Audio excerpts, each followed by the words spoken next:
Allison Hughes had the world by the tail.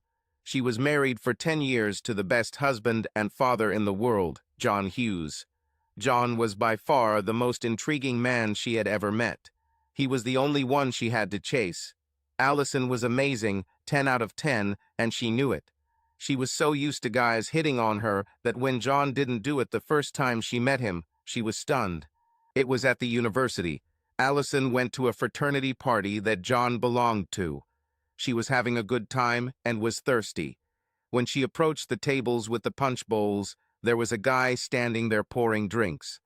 In Allison's mind, he was 6 or 7, and she wasn't surprised when he offered to pour her a drink. Allison always measured everyone's appearance on a scale of 1 to 10. "Hey, I'd love to give you a glass of punch. What kind of punch are you looking for?" said the guy with the punch bowl, looking straight into her eyes. "What would you recommend?" Allison answered. Pointing to the punch bowls from right to left, he explained the options to her. "It's just a punch. It's really, really good. This is the same punch with vodka. Serious amount of vodka, but if you drink it, you'll be fine. The last one, well, let's just say I don't recommend it to a beautiful woman like you. If you try this one, I'm not responsible for the consequences." Allison pointed to the vodka machine and waited in line. She heard so much that she was always interested in hearing something new. He had already called her beautiful, so the cue was next. When Allison said thank you, she was shocked. The guy serving the punch said, "You're welcome. I hope you enjoy the party." Then he turned and left. Allison had never been in this situation before. She also noted that this guy didn't even try to look at her ample cleavage. Stunned, she thought that he must be the wrong orientation or something like that. However, later at the party, she saw that this same guy was clearly chatting with some lucky girl, and he was showing all the usual signs of a normal guy.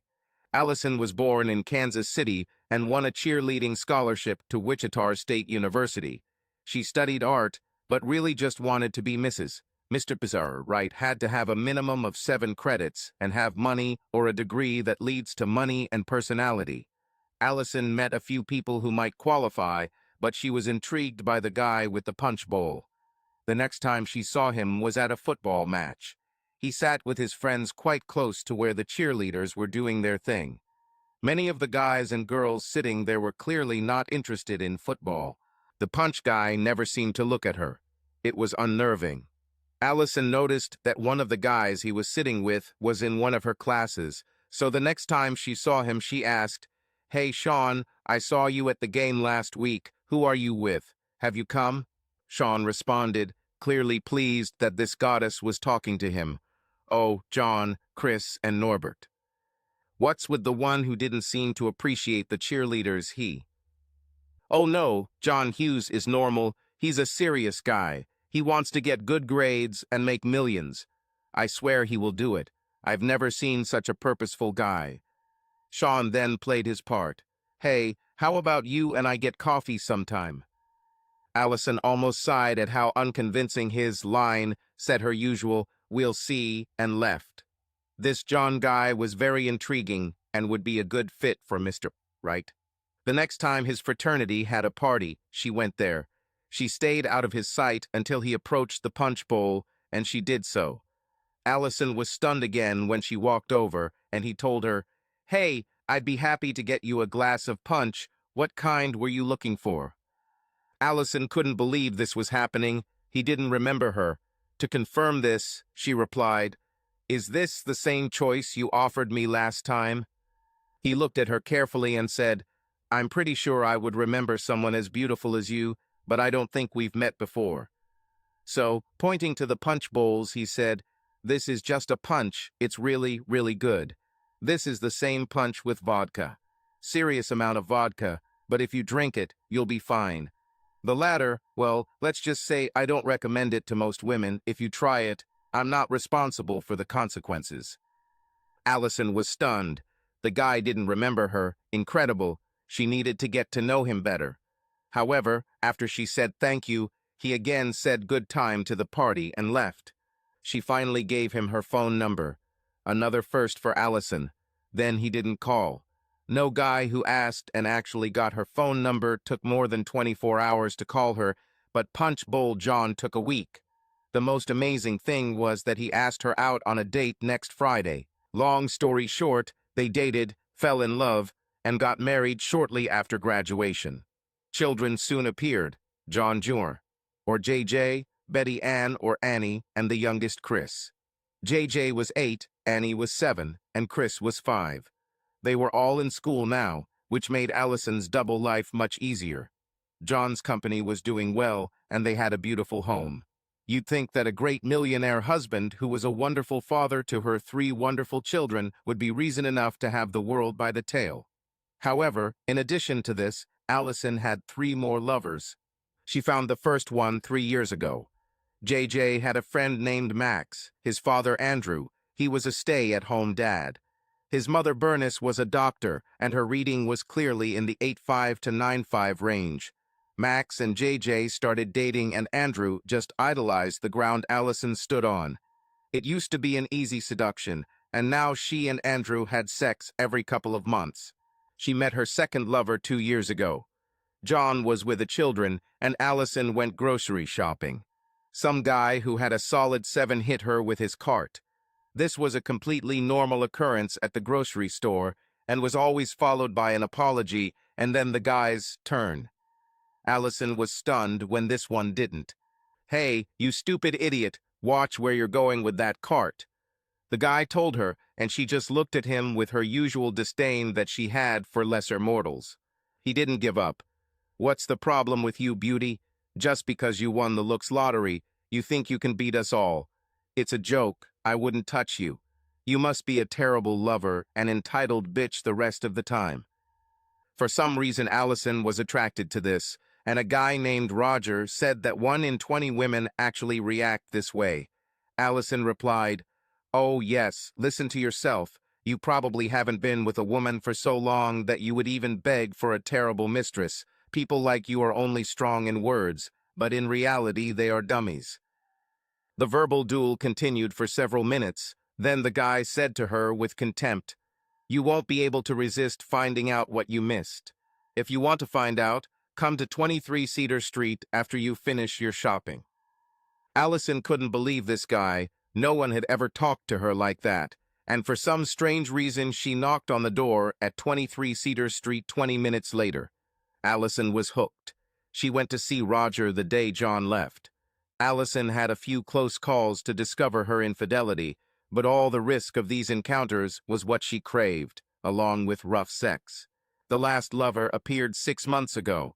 She and her friend Angela, went on a spa shopping weekend in Oklahoma City. While shopping, Allison met Roberto, an absolute 9.5 or 10. He was everything she originally wanted in a husband: handsome, rich, chic, extravagant, and cosmopolitan. Allison and John lived outside of Wichita. Roberto lived in Oklahoma City. It wasn't New York or Los Angeles, but it was still a city, the 8th largest in America. John may have dressed smart, but Roberto always looked like he belonged on a magazine cover. John made his first million by the time he was 30, but was not inclined to waste money on what he considered to be unnecessary things. Roberto spent money on a whim and had a house full of useless things. John didn't like being the center of attention. Roberto craved attention and attracted many fans, both men and women. Finally, John traveled for work and took Allison on nice trips, but Roberto went to the hottest spots in the world. Roberto loved to dress her in very expensive dresses and lingerie. He liked to show it to his rich friends. All in all, Roberto gave Allison the glitz and glamour that her beauty demanded, and once she got a taste of him and his life, she couldn't stop. She had visited him just a week ago when John was away on business again and Angela was covering for her. Perhaps the most exciting thing about Roberto was that Allison wore the lingerie he bought for her for John. John loved it when she wore lingerie, and Roberto always bought the best. Allison was going to wear Roberto's latest gift for John tonight as an anniversary surprise. Life continued to be wonderful for Allison. John often went on business trips, but it didn't bother her at all. This allowed her to have her own affairs, and her ideal world lasted 2 years. She didn't overdo it and loved her life with John. Allison was very careful. She didn't want to destroy her ideal world. Then, the day before their 12th wedding anniversary, Andrew called her on her burner phone. Roberto bought it for her, and only 3 people knew the number: Andrew, Roger, and Roberto. The burner phone apparently helped her keep her double life a secret. Andrew was in a panic because Bernice accused him of cheating. Apparently, someone said something to Bernice, and she immediately confronted him. He was in denial and didn't want to lose Bernice or become a part-time father to his 2 children, so their romance had to end. Allison asked him for details. She didn't care that the affair ended, but she wanted to make sure it didn't affect her marriage. Bernice and Andrew stayed together and seemed quite happy when Allison saw them together after the close call. Allison was careful and had no contact with Roger or Roberto for 4 months to make sure she was safe. John showed no signs of changing, and in fact he may have become even more loving than before. Sometimes she wondered why she even led a double life, since John was such a wonderful guy.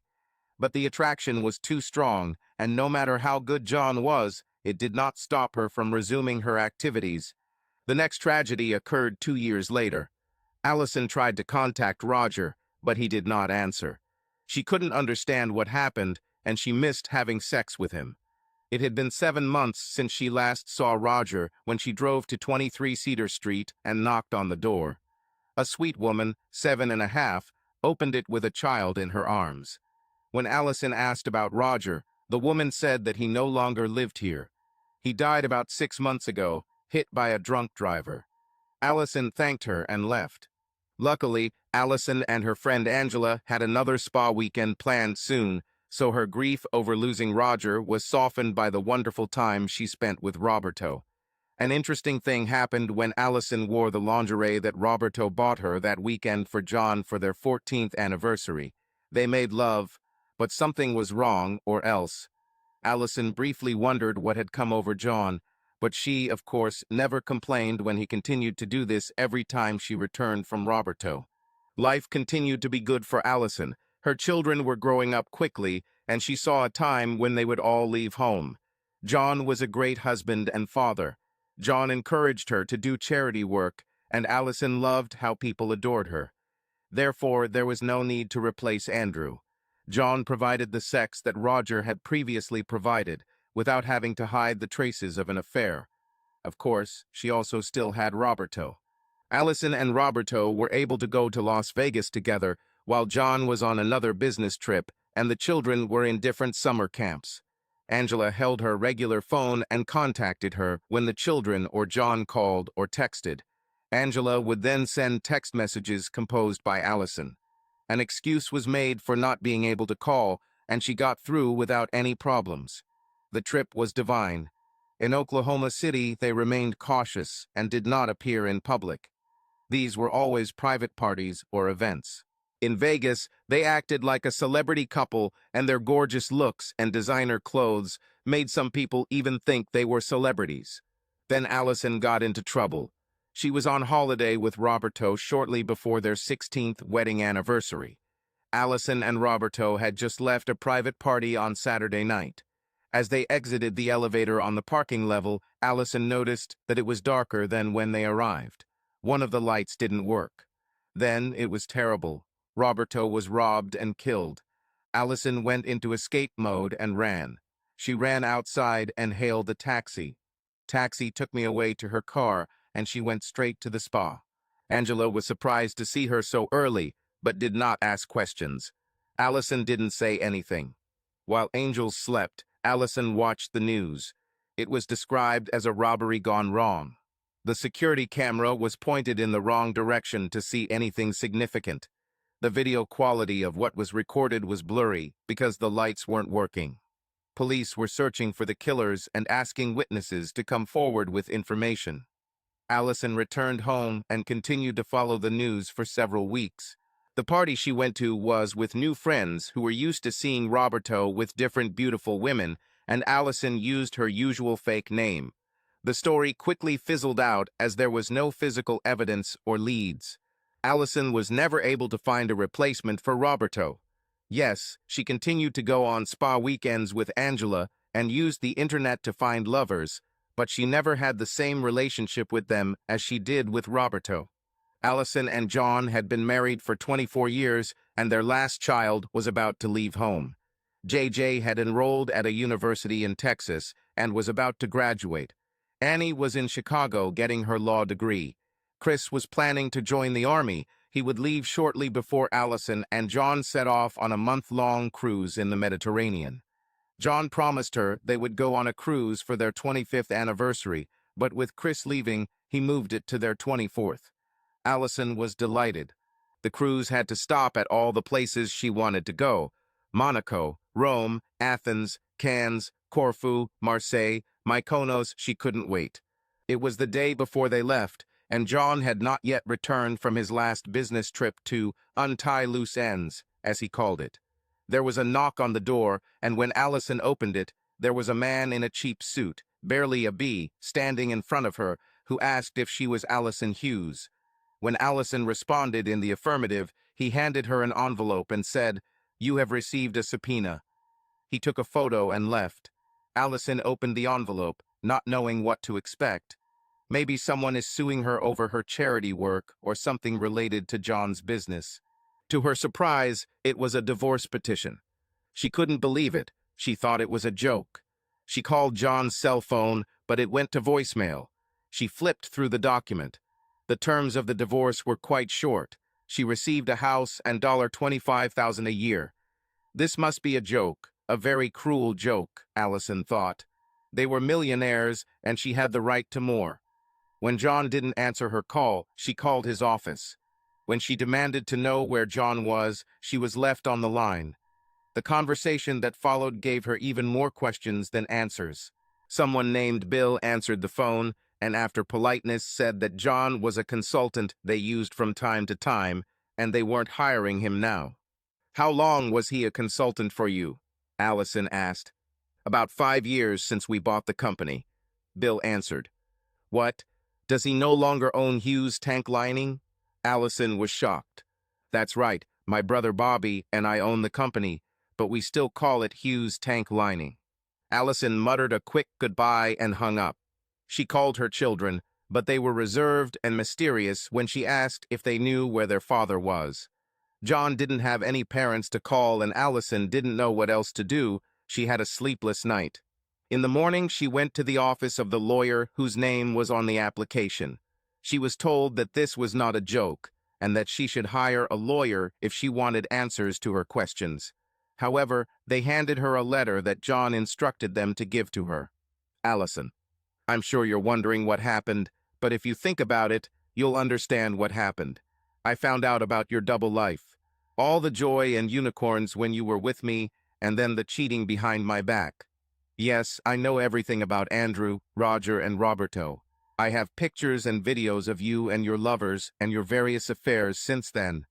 I even provided photographs of your lovers to the children so that they would not doubt my story. Because of your infidelity, I started my own secret life. I didn't want to lose my business or my children in a divorce, and in the beginning I was stupid enough to still love you. However, my business suffered, and I started drinking and gambling and eventually lost it. I also spent our savings trying to heal my broken heart. But I didn't forget about the children. They always loved me the same way I loved them. I took care of them. Yes, I too lived a double life, continuing to behave the same way at home, but differently when I was away from my traitorous wife. If you're wondering what I did with the cruise tickets, I'm using them. My future wife and I will be enjoying our trip when you receive this letter. John.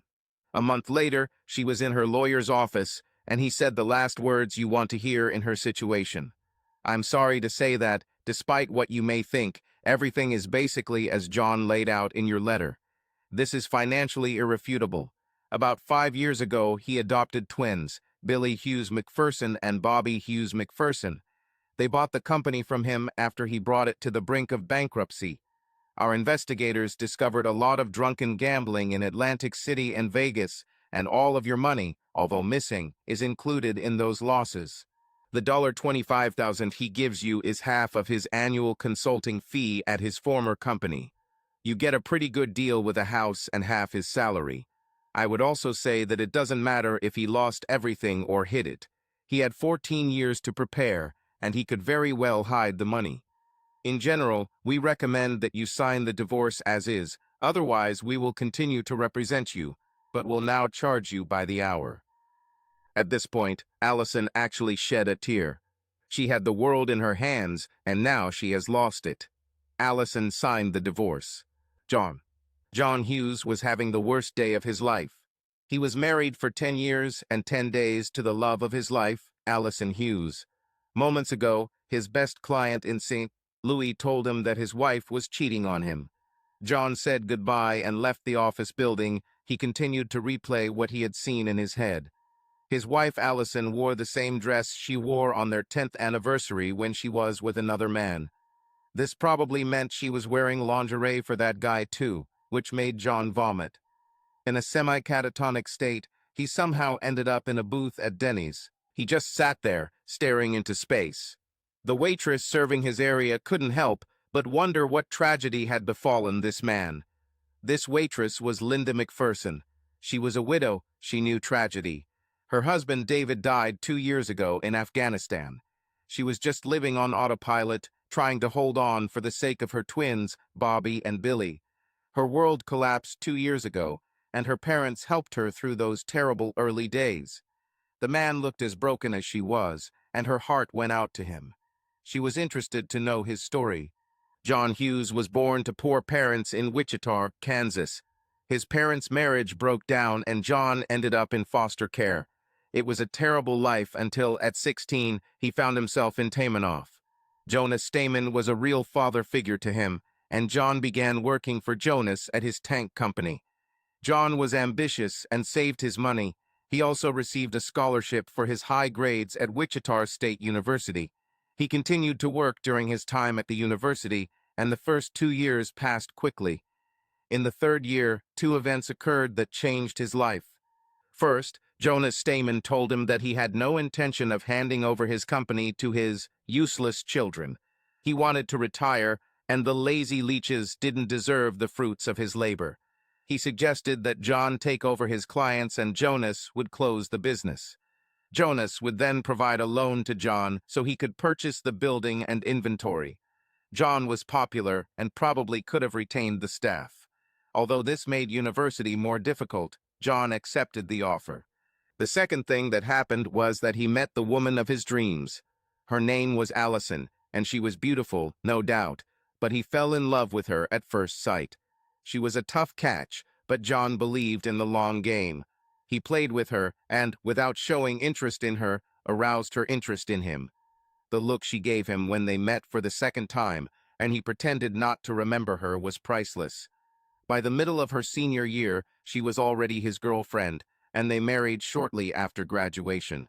If you had asked him 10 days ago, he would have said he had the world in his hands. Millionaire, under 30, excellent wife, and mother of his 3 children. He was living a dream. Then his best client in St. Louis showed him a photo of his wife Allison with another man. The photo came from a friend of a friend who loved to show off the beautiful ladies this guy always had on his arm. Allison told him she was on a spa shopping weekend in Oklahoma City, but that's not what he saw in the photo. He saw a couple clearly having fun together. According to a friend, she was the last conquest of this guy named Roberto. Linda continued to study the man, and when the end of her shift came, she made a decision. She approached him and said that she was taking him home. He followed her obediently, and after she paid the babysitter and put her boys to bed, she tucked him into bed. She took off only his shoes and then lay down next to him and hugged him all night. In the morning, she was surprised when she woke up and saw that he was no longer in her bed. When she opened her bedroom door, she found him playing Legos on the floor with her twins. She made everyone breakfast, and the conversation was led by Billy and Bobby and the man she brought home. She didn't even know his name. After breakfast, he cleared the table with her boys. They simply followed his example. Then, over coffee, he introduced himself as John Hughes and asked if he could stay until Monday. She wanted to know more before saying yes, and he told her his story. Then he wanted to know her story.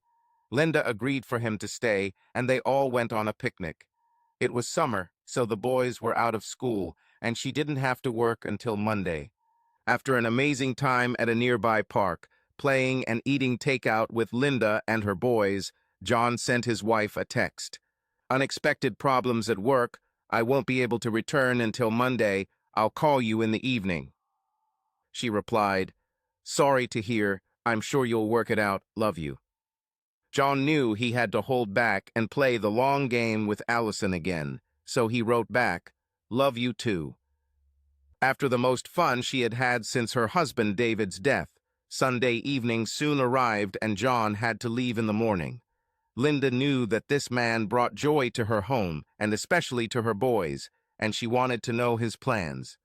After the twins went to bed, she sat next to him on the couch and asked, "John, what are you going to do?" John explained, "I'll play the long game, get the facts first. Then I will act. One thing is for sure, our marriage is over, and she will not receive a penny from my business. I won't get a divorce. I can't do this to the kids. I'll live a double life like she's clearly doing, and when the last kid leaves, I'll call it a day." John looked at her and saw how sadness covered her eyes again. "There is one more thing I am sure of. You and your boys have given me the strength to continue and fight. I know this may seem strange considering we just met, but I would love to be able to come back and see you three again." John saw the sadness disappear and hugged her. In short, Allison was very unlucky when John hired private investigators to find out everything about her. Detectives found Andrew first, then Roger, and finally Roberto, so within 6 months John knew about all three. He knew how long, what they did, where and how often they did it, but he had a hard time understanding why. At the same time, John continued to act as if nothing had changed. He tried to see what he clearly missed about his wife Allison, but he couldn't find it. Since he found out about her betrayal, she has remained the same loving wife and mother that she was before. Somehow she managed to separate her two lives. Andrew was the first one to be dealt with. Andrew disrespected him in his own backyard, so to speak. The children were involved in this affair, and it had to end. The private investigators believed, based on watching recorded videos, that Allison slept with him not for his own sake, but for the sake of her ego. They believed that Allison liked the fact of Bernice's betrayal. Andrew was simply a tool to boost her self-esteem. The problem with Andrew was solved when a female detective from the same company pretended to be a parent and told Bernice one day that she thinks Andrew is cheating on her. Bernice immediately confronted Andrew, who denied everything, cut off all contact with Allison, and tried to be the perfect husband. John would have liked to bury Andrew 6 feet underground, but it was too close to home and other people might get hurt. Andrew will never know how lucky he was to have been spared. John encouraged Allison to do charity work, and this solved her ego problems as the other volunteers adored her. Roger should not have expected the same leniency. John initially hoped that Roger would one day kill Allison because of their sex. However, this meant that his children would lose their mother, and despite hating Allison, he did not want that. John's research revealed that Allison was one of many women Roger abused at the same time. The private investigators found out everything they could about Roger's life. He was a predator and had to be stopped. John killed Roger. The police had no witnesses, and it looked like a drunken hit and run. There were no prints in the car except those of the owner. Roger was not a particularly nice person and had a criminal record with the Wichita police. The case was quickly closed. John didn't want Allison to find a substitute for the rough sex she was clearly demanding. John solved this problem by giving her what she needed.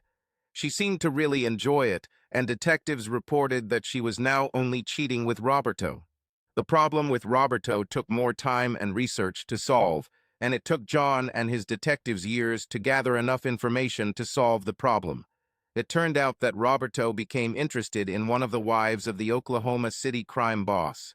Roberto had had business connections with major players in the Oklahoma City underworld for years, but this new development gave John an opportunity. The money was handed over and Roberto was killed during the robbery. They didn't charge extra when one of the women of easy virtue called the police.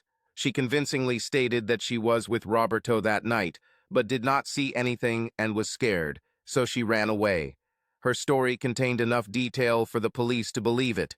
With no other leads or evidence, the case was closed. It probably helped that the study revealed Roberto's wild lifestyle, which negatively affected investigators' opinion of him.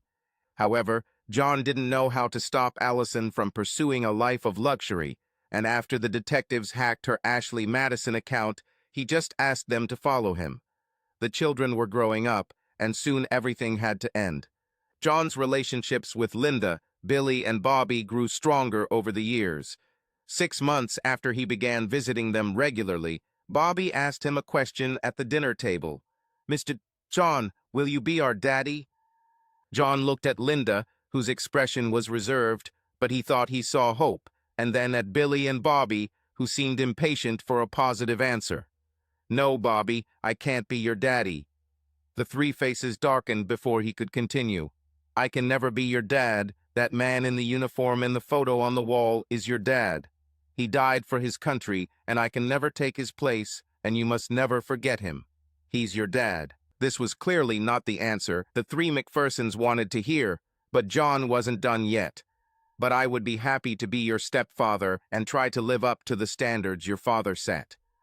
There were now three very happy people around the table, even though Linda had tears in her eyes. Billy and Bobby told him "Good night, Daddy" when he put them to bed that night. Linda later approached him on the couch and asked him to make love to her. It was the first time they slept in the same bed since the night she saved him.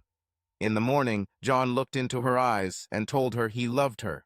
She replied that she loved him too and would agree to be a partial family with him until his long-term game was over. His children have been a big part of keeping him sane throughout this difficult process. When he was at home, he was always an exemplary father. John knew that his time with Linda and the twins was taking time away from his children, but the McPhersons were another factor that kept him from going crazy. Later, when he got rid of Allison, his children not only accepted John's second family, but also loved them. They understood that their father had to do what he had to do for them. John also took action regarding his business. He took drunk trips to casinos and used his company's money to buy scores of gaming chips. He made sure to lose large amounts of small chips. He converted large chips into cash, which went to the Cayman Islands.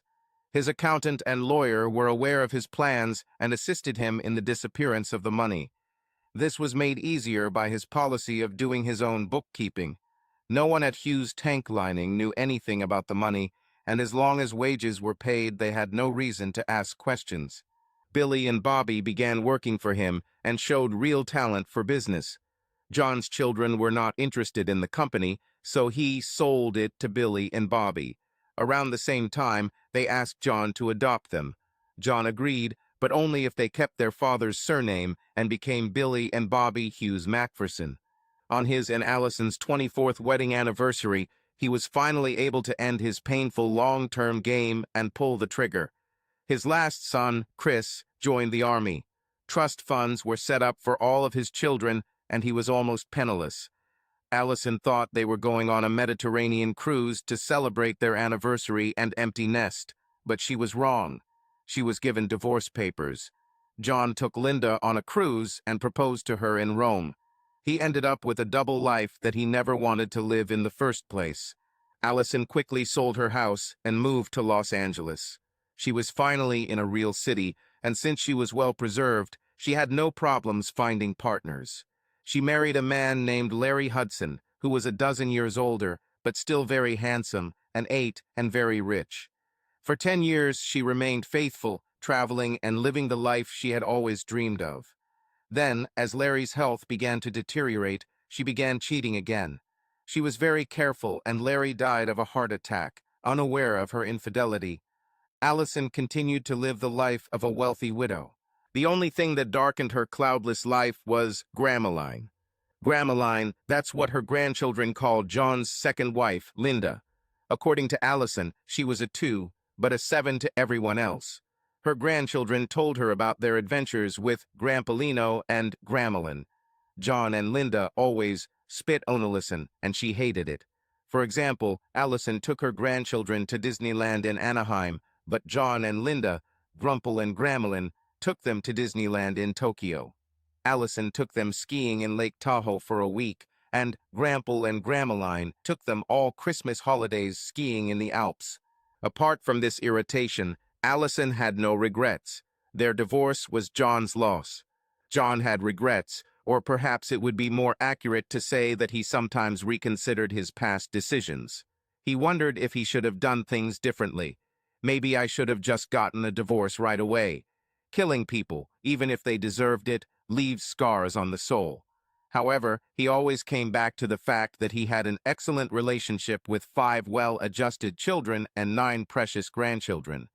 Most importantly, he was married to the real woman of his dreams, not a monster who wouldn't even call 911 for his dying lover. Life was good. John had the world in his hands.